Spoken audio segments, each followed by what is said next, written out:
The custom settings menu on the Nikon D800 is massive. In this video, we'll go through each menu option. If you're looking for an overview of all of the D800's menus, take a look at my video called Nikon D800 Menu and Info Button Highlights. I am also in the process of posting detailed videos for each of the D800's menus. If you own a Nikon other than a D800 though, you might not be able to use all of the information in this video, but many of the options on the D800 are available in other Nikon cameras. So, let's take a look at the custom settings menu. The menu is broken down into 7 sections: autofocus, metering/exposure, timers/AE lock, shooting/display, bracketing/flash, controls, and movie. At the top here, you see Custom Settings Bank, which has choices of A, B, C, and D. Let's talk about that for a second. These settings bank are just like the shooting menu banks I talked about in my video on the shooting menu. You have 4 slots where you can keep different sets of settings from the custom settings menu. So, for example, A could be your settings for the studio, and B could be your settings for landscapes. They're really easy to set up too. You go to the bank you want to set up, either by going to the menu or going to the info screen. And then you go through the custom settings menu and you set everything up the way you want it. And then that's it. It's all set in the bank. Those settings will still be there the next time you go to that menu bank. You can rename these banks here by pressing the right arrow on your multi-selector. The first section is A, autofocus. The top 2 options are regarding how the camera reacts when you press the shutter release button and it can't find focus. Looking at AFC priority selection, you have 3 options. You can choose release, where the camera will take a photo regardless of if it can find focus. You can choose release plus focus, where photos can be taken even if the camera can't find focus, but it will slow the frame rate when you're in continuous mode to at least try to find focus when the subject is dark or when there's little contrast in the scene. You also have focus, where you can only take photos when they are in focus. The related option is AFS priority selection. You have 2 options. You have release, where photos can be taken no matter what, and you have focus, where a photo can only be taken when the camera can find focus. The next option down is focus tracking with lock on. This only applies when you are in continuous autofocus, or AFC. This is how the camera reacts to sudden or large changes in the distance from the camera to the subject. The idea is if something comes through the frame, the camera won't get confused by it and try to focus on it instead of your subject. You can choose how long the camera will wait to refocus, or you can have it off. The next option is AF activation. If you choose shutter/AF on, the camera will autofocus when half pressing the shutter release button, or the AF on button. If you choose AF on only, the camera will only autofocus when you press the AF on button, but not when you half press the shutter release button. Now for AF point illumination. The idea here is to make sure you are able to see your autofocus point in the viewfinder. You have 3 options. First, you can choose auto, where your selected autofocus point is highlighted in red when the camera thinks it needs to be. Then you have on, where your selected autofocus point is always highlighted in red. And then you have off, where the selected autofocus point is never highlighted. Next is focus point wraparound. When you're moving through your focus points using your multi-selector, do you want to be stopped at the edge, or do you want the focus point to come out the opposite side, like when you're playing Pac-Man? How many focus points do you want? You can choose 51 points or 11 points. 51 points is great if you have time to move through them, but 11 is for those times when you need to move through those focus points quickly. Now, do you want the built-in autofocus assist illuminator to be on or off? When you choose on, there are some conditions that have to be met for it to actually light up. First, you need to be in poor lighting. You also need to be in single servo autofocus. You also need to be in either auto area autofocus or have the center autofocus point selected if you're in single point autofocus. Now for section B, metering/exposure. Your first options here control the increments used when making adjustments to certain items that control exposure. For all of them, you have 3 options: 1/3 step, 1/2 step, and 1 step. The first is ISO sensitivity step value. This controls your ISO sensitivity setting. Next is exposure value steps for exposure control. This controls the increments used when making adjustments to shutter speed, aperture, and bracketing. And third, we have exposure/flash compensation step value, which controls the increments used when making adjustments to exposure and flash compensation. Next, we have easy exposure compensation. This is where you decide how to set exposure compensation. Let's start at the bottom with off. If you choose off for this option, you can set exposure compensation by pressing the plus/minus button on the top of the camera and rotating the main command dial. Next is on. Here, you can set exposure compensation by using only the command dials. Which command dial you use depends on your exposure mode because you use your command dials to set other things too. If you're in aperture priority, you use the main command dial on the back of the camera. If you're in shutter priority or program mode, you use the sub-command dial on the front of the camera. Choosing this option, the exposure compensation will stay as you set it until you change it again. Now, with the last option, on, auto reset, you can adjust exposure compensation just like you can with the on feature. However, when the exposure meter turns off, your adjustment is reset to 0. The next menu item is center weighted area. Here you choose how your camera calculates exposure when using center weighted metering. You choose the diameter of the circle in the center of the frame. You have 8 millimeters, 12 millimeters, 15 millimeters, or 20 millimeters. Or you can choose average, which averages the entire frame. The last item on the metering/exposure portion of the menu is fine-tune optimal exposure. As the name suggests, you are able to fine-tune the exposure value the camera selects. When you go here, you get an alert. The exposure compensation icon will not be displayed when exposure is altered from the default value. Okay, now you see your three options. They are your metering modes: matrix metering, center weighted metering, and spot metering. You can adjust these in steps of 1/6 EV. Let's talk about this one for a moment because I have a couple of notes for you on this option. Remember that alert we saw? I said that the exposure compensation icon will not be displayed when exposure is altered from the default value. This means that if you set the fine tuning, your camera isn't going to tell you anywhere but in this menu that you have adjusted the exposure. Now, if you go in and use the exposure compensation button to adjust exposure while you're shooting, that will still show up in all the regular places, but it isn't going to add in the fine tuning. Also, I wanted to note that you should pay attention to which custom settings bank you're in when you adjust the fine tuning because you can save a different value for each bank. Needless to say, this option has the potential to confuse the you-know-what out of you, so use it with caution. Now we have section C, timers/AE lock. The first option on this section of the menu is shutter release button AE-L, and your options are on or off. If you select on, exposure will lock when the shutter release button is half pressed. If you select off, the exposure will continue to adjust until the photo is taken. Next is auto meter off delay, where you can set how long the camera meters exposure when you aren't actually doing anything. You have options ranging from 4 seconds to 30 minutes, and you also have no limit, where it is always on. Now, why wouldn't you want to leave it on all the time? Well, it is definitely going to eat battery life up if the camera is constantly measuring and calculating when you have the camera on, but it's just sitting around your neck or on a tripod.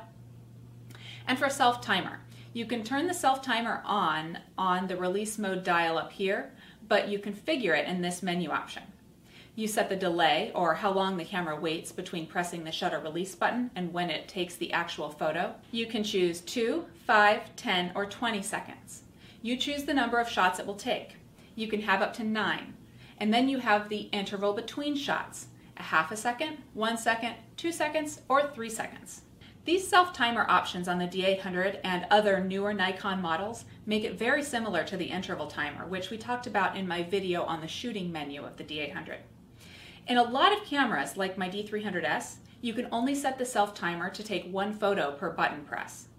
This newer feature of choosing how many shots and at what interval makes the self-timer a much more useful feature in my opinion. The last item in this section of the menu is monitor off delay. Here you choose how long your LCD screen will stay on when no operation is being performed. There are several reasons why you use your LCD screen, and you can set each one separately. You have playback, menus, information display, and imagery view. For each of these, you can set the time from 4 seconds to 10 minutes. For live view, you have from 5 to 30 minutes and no limit. Just like with auto meter off delay, you'll want to choose shorter durations if you're interested in conserving battery life. Now for D, shooting/display. The first item is beep. The camera can beep at you when it does certain things, like when it finds focus in single servo autofocus. Do you want it to beep? And how loud? And how high a pitch? Next is continuous low mode shooting speed. This is the maximum number of frames per second you can capture in continuous low. You have the option of choosing from 1 to 5 frames per second. Incidentally, during interval timer shooting, this option also determines the max frame rate for single frame shooting. Next is max continuous release, the maximum number of shots that can be taken in a single burst in continuous mode. You can choose any number between 1 and 100. Exposure delay mode. You can set the camera to have a slight delay in releasing the shutter after the mirror is raised. The purpose of this is to have the camera on a tripod and be able to press the shutter release button and let the camera go while the mirror flips up to eliminate any camera shake. Your options are off and 1, 2, or 3 seconds. File number sequence determines how your files are numbered. When you choose on, the file is numbered by adding 1 to the last number used or the largest file number in the current folder, whichever is higher. When you get to 9999, the camera begins again at 0001. If you choose off, file numbering is reset every time a new folder is created, the memory card is formatted, or a new memory card is inserted. Last, if you choose reset, the file is numbered by adding 1 to the largest file number in the current folder.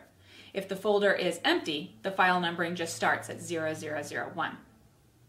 Viewfinder display grid is either on or off. If it's on, you'll see grid lines in your viewfinder.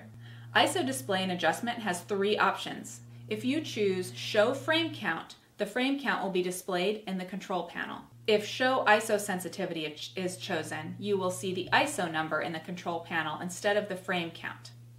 And if you choose show ISO/easy ISO, the ISO number will be shown in place of the number of exposures remaining in the control panel. And ISO sensitivity can be adjusted by rotating the sub-command dial in program and shutter priority modes, and by rotating the main command dial in aperture priority mode. Next is screen tips. If you choose on, tips will be shown on the info screen when an item is selected. And speaking of which, information display is next, where you choose how the display will appear. You can choose auto, where the color of the screen and lettering are determined automatically, or you can choose manual, where you have 2 options, either a dark letters on light screen or light letters on dark screen. Next is LCD illumination. If you choose on, the control panel will be illuminated whenever the exposure meters are active. If you choose off, the panel will only be illuminated when the power switch is rotated toward the light bulb symbol. Next is MB-D12 battery type. The MB-D12 is the optional battery grip that can be purchased for the D800. If you do have it, you can choose which type of battery you're using in the grip here. Next is battery order. This is also for if you're using the battery grip. You can choose to use the camera's battery first or the grip's battery first. Now for section E, bracketing/flash. The first option is flash sync speed. You have options ranging from 1/250th of a second to 1/60th of a second for flash sync speed. Then you also have 2 different auto options here, 1/320th and 1/250th. When in aperture priority or program mode, these allow a compatible flash unit to be used at the highest shutter speed that the camera can, which then allows you to use the maximum aperture available to achieve a narrower depth of field. This becomes especially important when your subject is backlit. Next is flash shutter speed.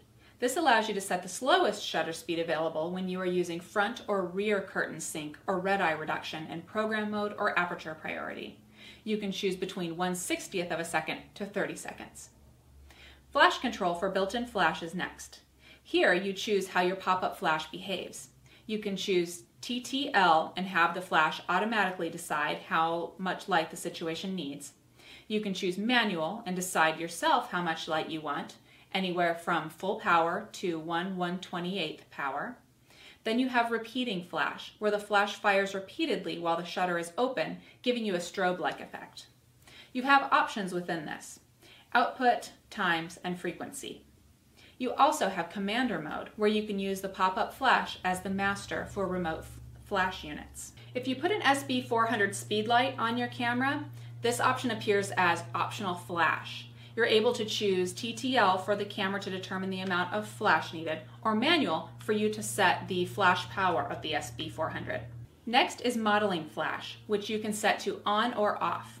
When you choose on, a modeling flash will appear when the camera depth of field preview button is pressed and you have the pop-up flash up, or you're using a CLS compatible flash unit. Auto bracketing set has a few options. You can choose which settings are bracketed when auto bracketing is in effect. You can choose auto exposure and flash, auto exposure only, flash only, white balance bracketing, and this isn't available if you're shooting in RAW, or active delighting bracketing. This next option is only applicable if you set auto bracketing to auto exposure and flash, or to auto exposure only, and you are in manual exposure mode. It is auto bracketing mode M. Here you determine which settings are affected. You can choose flash/speed, where the camera will vary the shutter speed if you are set to auto exposure only, or shutter speed and flash level if you are set to auto exposure and flash. You also have flash/speed/aperture, where the camera will vary shutter speed and aperture in auto exposure only, and adds flash when set to auto exposure and flash. You can set to flash/aperture, where the camera will vary aperture in auto exposure only, and aperture and flash level in auto exposure and flash.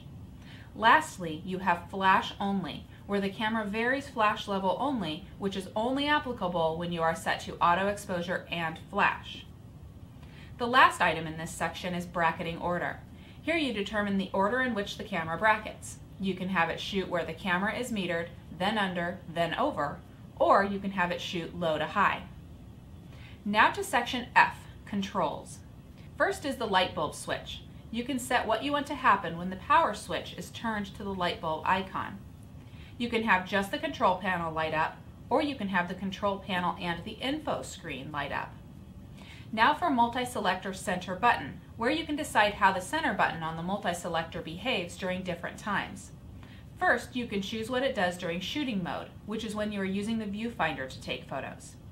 You can have it send the focus point to the center, you can have it highlight the active focus point, or you can have it do nothing.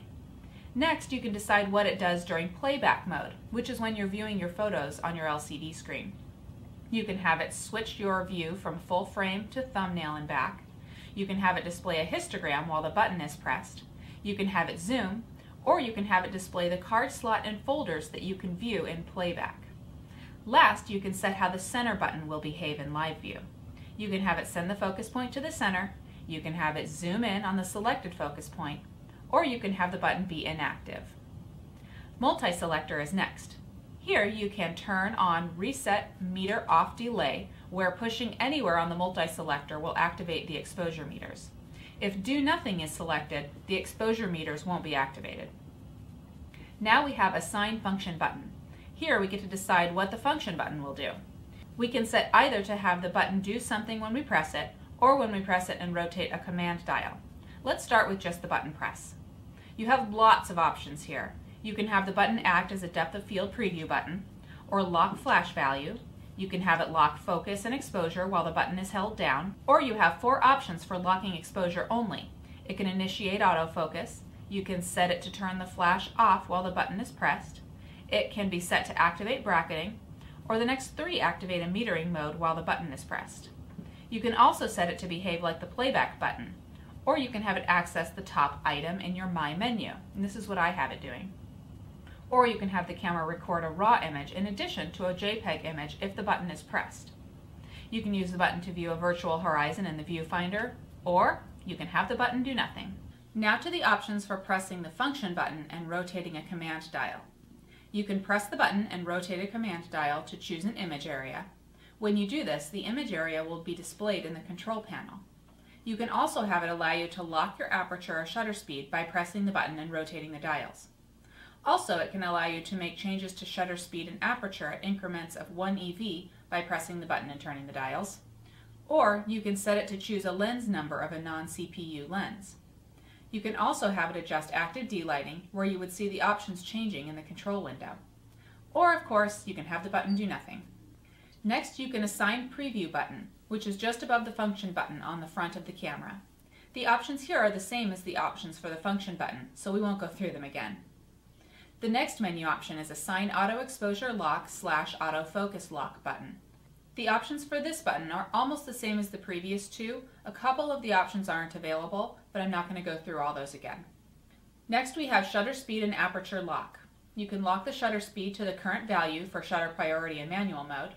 You can also lock the aperture to the current value for aperture priority in manual mode.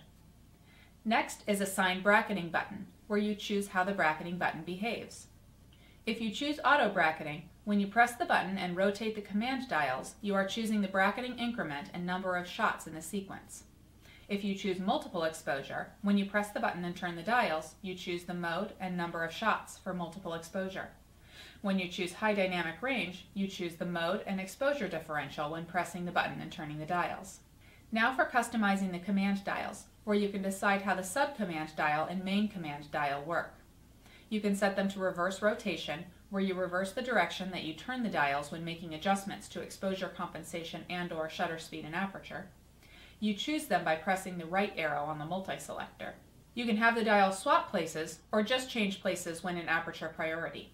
You could also decide if aperture is to be adjusted using the sub-command dial or the aperture ring on the lens, if it has one.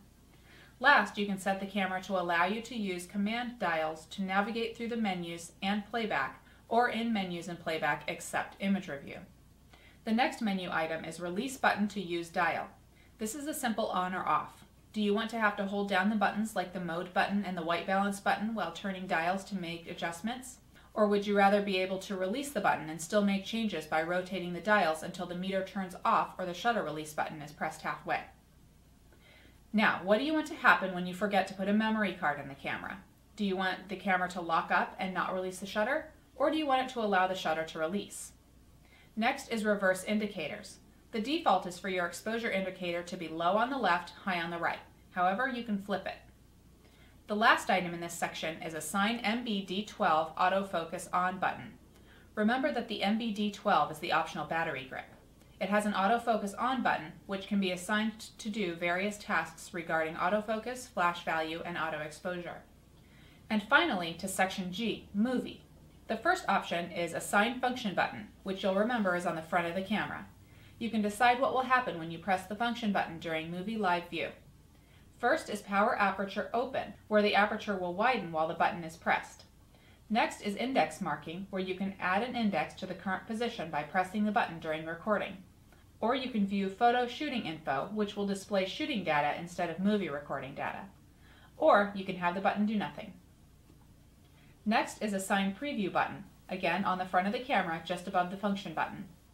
These options are the same except that instead of Power Aperture Open, you have Power Aperture Close. If you enable Power Aperture Open on the Function button and Power Aperture Close on the Depth of Field Preview button, you will be able to change aperture in aperture priority or manual mode just by using those buttons. Next is Assign Auto Exposure / Autofocus Lock button. You can have it add an index to the current position while recording, you can have it show shooting data in place of movie recording information, or you have 4 options regarding autofocus and auto exposure, or you can have the button do nothing.